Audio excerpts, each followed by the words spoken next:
Beast Lord. Is that the Beast Lord that I'm thinking about? Yes. I think that's the Beast Lord I'm thinking. Hey, bro. Okay, make giant jumping again. So there used to be this roof in fantasy where the giants, right, when they come into contact with certain types of unit, they don't do the normal attacks. You have to roll a dice to see what they do. There's a possibility that the giant will just stand there and do nothing. Won't hit. Yeah, then there's a option where they will jump up and down and then do crushing impact attacks on the unit if they are infantry. Then there's also this option, right? They will pick up a character and put it in the bag, and then this pick up and put in the bag, right, permanently removes the character from play. Yeah, so flavorful. Yes. Yeah, but But in Kings of War, it's they have D6 random They attacks. just random attacks. So Yeah. sometimes you roll high, sometimes you roll low. So I need that thing where you just pick up a character and then it just disappears forever. Okay? Even if you kill the giant afterwards, it just disappears. I mean, it's a bit hard to do because I have a controversial take on it lah.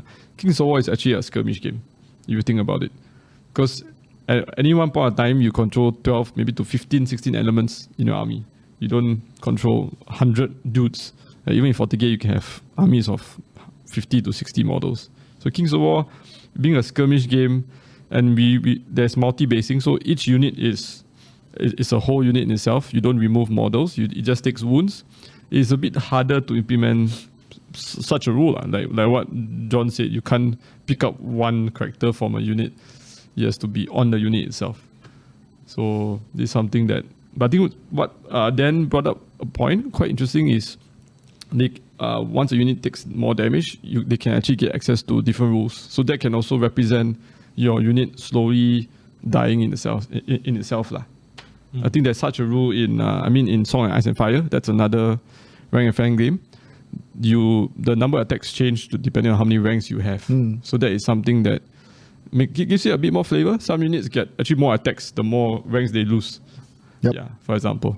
Actually, Ronnie Renton came to Singapore. Who is quite a few Ronnie years Renton? back. Oh. Ronnie Renton is the founder and owner of Mantic Games. He used to be Games Workshop's global marketing director before he left to start Mantic Games. Yeah, so he came to Singapore quite a few years back. I had a chat with him. So we talked about Kings of War. The number of attacks stayed consistent. And then until it's either you waver or you die, or if not, you just fight with full strength. So I was talking to him about this mechanic. So he was explaining the rationale between it. He says if the number of attacks dwindle as you lose ranks, right, then when two units fight each other, right, they lose ranks and they become weaker and weaker, and then they will just start pillow fisting each other. Then it becomes very boring. So that's why he said it was intentional that it's like that. So it's full strength or not fight or just die. Okay, so that you whack, someone is gonna die soon. Not like this endless. Imagine the lock in combat for 6 turns. So allow it's so boring, right? So that was an intentional design decision lah. So I can accept the criticism that yes, Kings of War can be more flavorful, and I think we are getting there with more and more unique rules being introduced to each faction and like special units, and there can be a happy medium lah between simple, elegant rule set and flavorful, but introduce a bit of complexity. There needs to be a balance there. I remember my first game of Warhammer 8th edition. I read the red rulebook cover to cover. Then I played my first game. We played for 5 hours against another player. At the end of it, right, my brain fried already. I was just shaking the dice in my hand and saying, what do I do next? What do I do next? So what do I do next? Brain fried already. Really cannot play already. So that is a bit too extreme also, on the other hand. Yeah. Yeah, in terms of, so, I mean, I've been harping on and on about flavor. Let me talk to you guys, right, about what happens when flavor gets out of control. Okay? when flavor is the flavor of the day, okay, and all you care about is flavor, you get Warhammer 8th edition, okay, where I tell you, back in the day, we really come up with some crazy shenanigans. So I still remember what my first tournament in Warhammer 8th edition.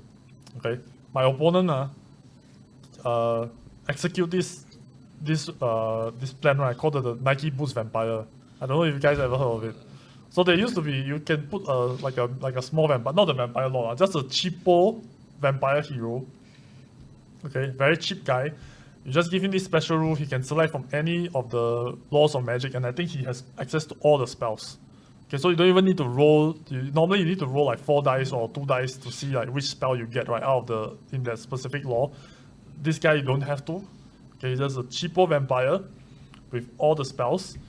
Then he has like this special boots, right, which allows him to fly.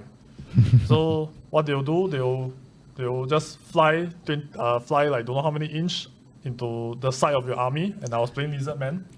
Okay, and Lizard Man is notorious for having very low initiative. All our guys are like initiative 1. After he just 6 dice Purple Sun, and he just overcast. I don't know what is it called. Basically, it's like you cast it, right, overwhelming power or whatever. Irresistible force. Irresistible force. Thank you. You roll a lot of dice. You roll a double 6 or what? Any doubles? Any doubles? You know, double 6. Drop. You have to be double 6, and you have to reach the spell casting value. The spell casting value. But as long as you double 6, right, it's irresistible force. I cannot stop it. I cannot even use a dispel scroll against it. And then after that, the Purple Sun just went across my army like this. Okay, it just like evaporated everything it touched. Right, everything just evaporated from the side. So, you roll a 1, you survive lah. But yes, 5 out of 6 you die lah. 5 out of 6 I die, and don't take wounds, no, just die, no. And then I think even my slant. At that point, there was this rule that you can call lockout, sir. You just like push the guy aside. Right? I also failed that one. The one time I don't need to roll a 1. I rolled a 1. Just put lockout, sir is 2+. Then you get the lockout, sir. But then I didn't. I rolled a 1 at that time. Then after that, my slant also perished. So that was my first tournament experience. Subsequently, right? Okay, we got a lot of funny things. Zombie conga line. I know the zombie can arrange in one single file. Okay, then they just like touch you, and then you are forced to only attack the guy at the front. Okay, so you can kill you one at a time. Yeah, especially if there's zombie don't have champion, but some of the other units, right, where they have champion, right, you pour all your attacks, right, you have like however X many. Let's say you can have like 10 attacks. 10 attacks, 10 wounds are only one guy die, only the champion dies. Because the champion considered unique character. Okay, so there's all these crazy shenanigans back then. And I think still exists. I think Line Hammer in the old world, where you can have a long rank of models, and everyone can attack. Everyone in the front rank can attack. So the old world right now, there's a rule that give you the I think it's called a dueling gauntlet, where you send a hero in to a unit with a hero attached to it, and then you challenge the hero, and then they are locked in combat. The heroes are locked in combat, and the whole rest of the unit can't do at all. sorry. They can't do anything at all. Just sit behind, look at the combat. Which is kind of flavorful, you know. They all look at their leaders fighting, but in the actual game, it's boring. Your unit stuck in there, and then just you're rolling a few dice a turn. I bring this unit out to fight them, but I can't. They can only be cheerleaders. Hey. Yeah. And then there's the Death Star concept. Last time there was a Death Star. You can build one, and you can pour all your points into this like one unit. And then I still remember there was like the Gut Star. The ogres they have the Iron Gut, and then you just put all your characters inside the Gut Star. It's like if you play a 2,000 point game, there'll be like 1,500 points inside that one unit, and then the rest of it will be Noblast everywhere, right, and some saber-tooth tiger. I still remember also there's the Chaos Warrior, the Chaos Chosens. Wow, that one is the most silly one. The Chaos has this like special flavor, right, which I really enjoy. I really think it's a very good mechanic. So whenever your one of your characters, right, challenge another character, and if you win that combat, right, you'll get something called Favor of the Gods. So the Chaos Gods will bless you, right, with some mutation. But however, if you roll poorly. You'll get turned into a Chaos Spawn.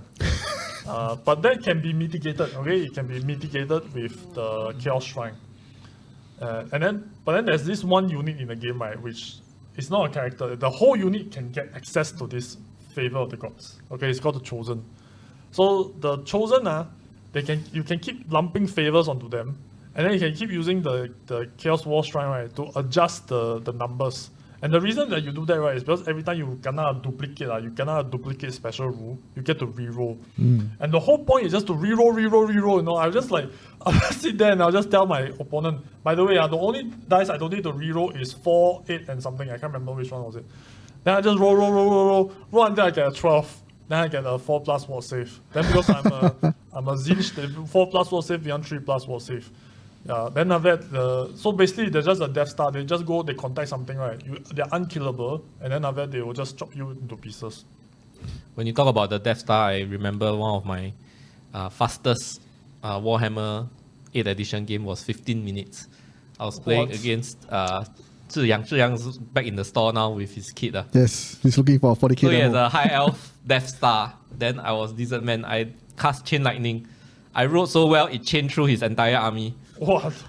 But the kicker is I dealt damage to the Death Star. The Death Star took a panic test and failed. Oh, so yeah. it turned around and ran, right? And then on his turn, he has to take a test again to see if it recovers. It didn't recover, so it ran further and it ran off the board. Bottom of 1, his Death Star ran off the board. So he paused there for 5 seconds and he says, I concede, let's rewrite and play again. So that was my 15 minutes win. So that was crazy stuff that happened in Warhammer. So this is flavors on steroids. This is a steroid flavors. And this is what happens when flavor gets out of hand also. It really becomes like shenanigans. And you know, there's a part of me that kind of misses the fun parts of 8th edition, where you have all these random shenanigans and, you know, it contributes to like great storytelling. Actually, right? it's great to talk back about them. Yes. But when you experienced them that many years ago, it was horrible. That's why you remember it. Yes, exactly. You're Bad exactly memories. correct. Okay, it's really like Vietnam level PTSD. Now you laugh about it, like talking about your NS days, like that, you know, you're like, oh wow, we had all these crazy things happen to us.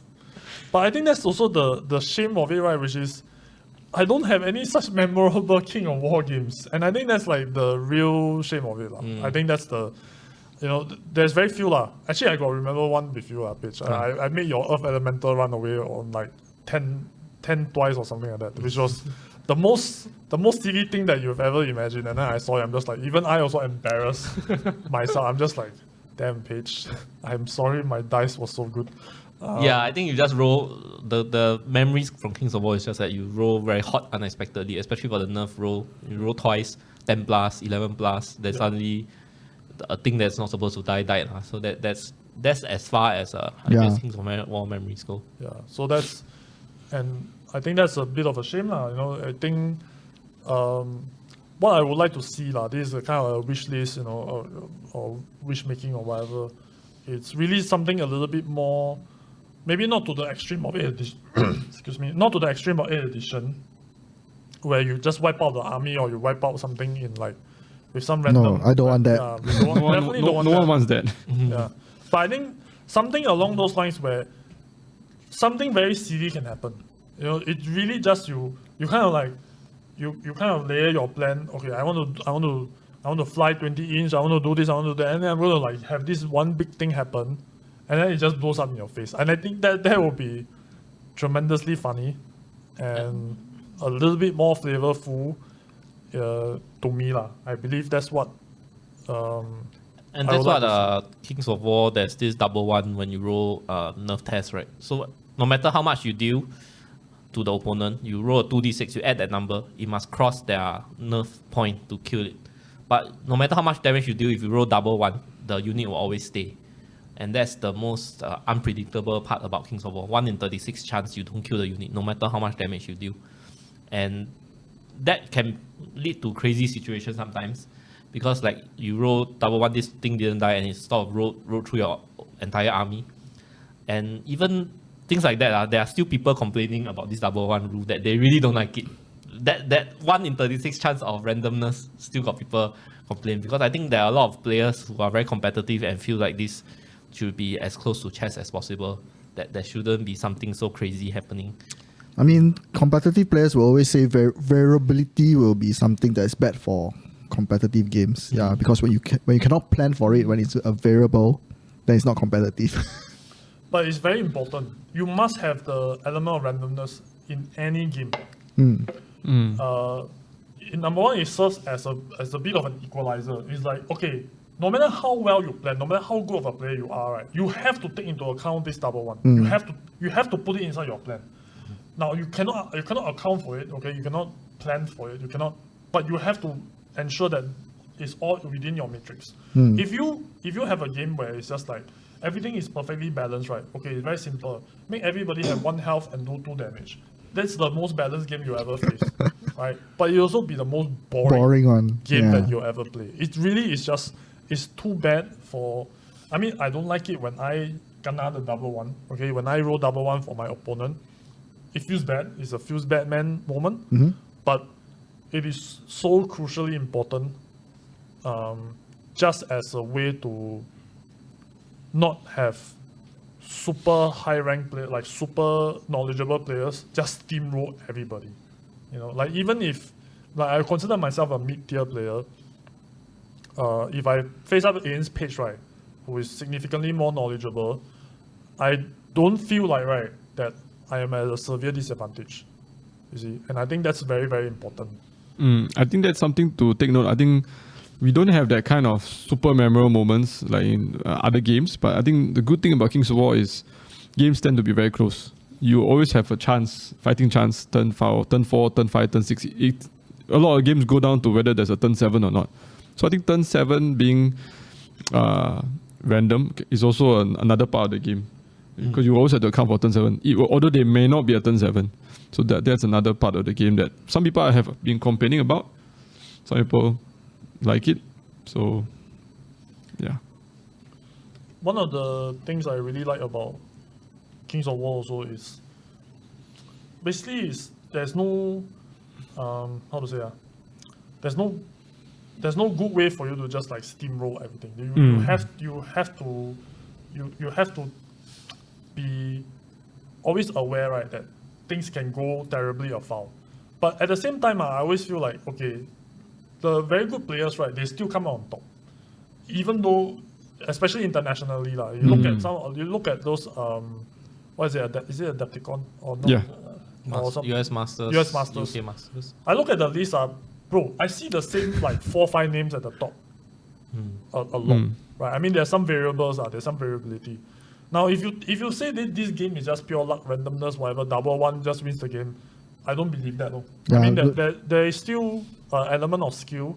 If you play the game knowing that, okay, I could possibly double one this guy and I don't put all my eggs in that one basket, right?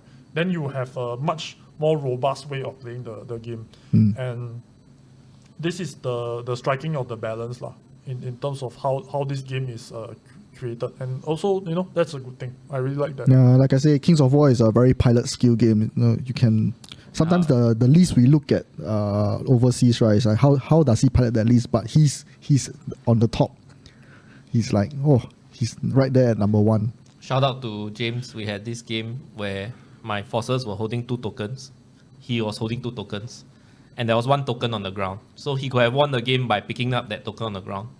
But he decided to charge my 2 units, which were heavily wounded. He just need to kill 1 of them, then he'll steal my token and win. He rolled double ones for both. So it became a draw. Yeah, I think that is the strength of Kings of War, scenario play. You could have picked up and you could have won the game without rolling dice. But he decided to charge and roll dice, and then he rolled double ones for both.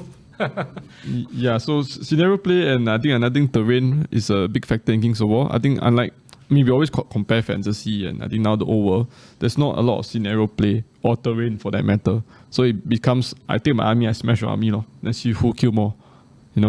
They always play kill. We have a scenario called kill, but we usually play other scenarios. Because every game, kill is already a default part of the game. Because if you kill most of the opponent's forces, you win anyway. Yeah. Because they wouldn't have things to contest the points and all that. But then let's make it more interesting by having reasons to fight, where you have to fight for. I think we talked enough about the differences between the different rank and flank game. Yeah. How about we move on to the death of, I don't know. So 8th edition. The favorite topic. My favorite topic, bro. Okay. Press Before F. that, let me do a before I need to cleanse my palate a little bit, I need to make sure that the contamination of the old world doesn't seep into everything. Let me read some comments. Wei Hao. Actually rolling more dice reduces variability, like what Paige mentioned. Okay. Things should blah, blah, blah. Okay, so some of the people from the old world already come out. Purple Sun, okay, I knew it, Purple Sun. Stupid chopstick position that blocks movement, cannot charge. Yeah, so there's this, you do the conga line, then you do it like this, right? So basically you kind of like angle the units, then after that you have something else in the middle, and then basically you cannot close the door. You cannot close the door to them, they cannot close the door to you, that is considered illegal charge. Which by the way is also, it's a minor problem in Kings of War. But it was fixed. I don't know if it's like completely fixed, but I think I haven't played the command dice yet. But I think like some of the commands, right, I think might be designed so that it prevents this kind of like movement traffic jam shenanigans. Yeah. I think that's a lot of the reason for it. Things like the tactical retreat and all that. So that might be a good thing. Yet to be determined, I haven't played it, so we shall see. Beast Lord, even though giant attack is random and have like D6 attack, I know that my giant attacking feel. Giant in KOW 6D6, I don't feel. Oh, okay. So this the flavor part of it. It's like the the imagination. We have to make the player drink beer when he roll a 6. Then that will be very flavorful for Beast Lord. Okay, Master Side. How's it going, guys? Sounds like we are discussing inferior games right now. Boo that man! There's a former US master, Adam Ballard, master side. Okay. Elected Countdown. Over cheesing destroys the spirit of the game. Death Stars are a good concept. All eggs in one basket. Sean K. Or lots of double ones. Okay. Wait, how playing both OVER and KOW concurrently. OVER is more wow and fun, but KOW I feel more satisfied with every game. I know I won or lost due to me, not due to better units or OP rules. Yeah. Okay, finally on Dawei, on spells, maybe each faction can have unique spells to the faction. I think that could go a long way to creating flavors for. It's like what the Gaddafi was saying about the Northern Alliance, where they have the unique frozen mechanic exclusively for them. And I think part of it is their spells, right? They have a spell that can limit movement or something like that. Yep. That's the frozen rule. Yep.